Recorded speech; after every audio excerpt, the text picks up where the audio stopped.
जय श्री राम। श्री गणेशाय नमः। श्री जानकी वल्लभ विजयते। श्री रामचरितमानस बालकांड प्रथम सोपान। दोहा 2। हिंदी अर्थ। जो मनुष्य इस संत समाज रूपी तीर्थराज का प्रभाव प्रसन्न मन से सुनते और समझते हैं और फिर अत्यंत प्रेम पूर्वक इसमें गोते लगाते हैं, वे इस शरीर के रहते ही धर्म, अर्थ, काम, मोक्ष चारों फल पा जाते हैं। इस तीर्थराज में स्नान का फल तत्काल ऐसा देखने में आता है कि कौए कोयल बन जाते हैं और बगुले हंस। यह सुनकर कोई आश्चर्य ना करे, क्योंकि सत्संगति की महिमा छिपी नहीं है। वाल्मीकि जी, नारद जी और अगस्त जी ने अपने अपने मुखों से अपनी होनी अर्थात जीवन का वृतांत कही है।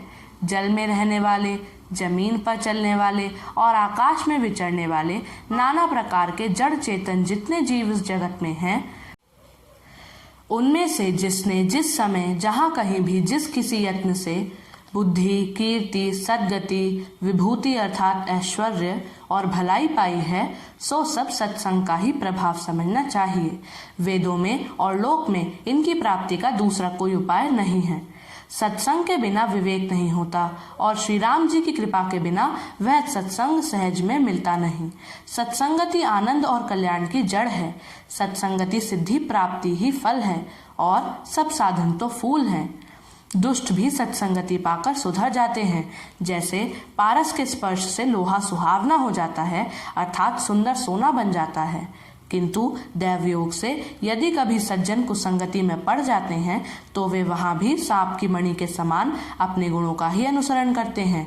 अर्थात जिस प्रकार सांप का संसर्ग पाकर भी मणि उसके विष को ग्रहण नहीं करती तथा अपने सहज गुण प्रकाश को नहीं छोड़ती, उसी प्रकार साधु पुरुष दुष्टों के संग में रहकर भी दूसरों को प्रकाश ही देते हैं। दुष्टों का उन पर कोई प्रभाव नहीं पड़ता। ब्रह्मा, विष्णु, शिव, कवि और पंडितों की वाणी भी संत महिमा का वर्णन करने में सकुचाती है। वह मुझसे किस प्रकार नहीं कही जाती। जैसे साग तरकारी बेचने वाले से मणियों के गुण समूह नहीं कहे जा सकते। जय श्री राम।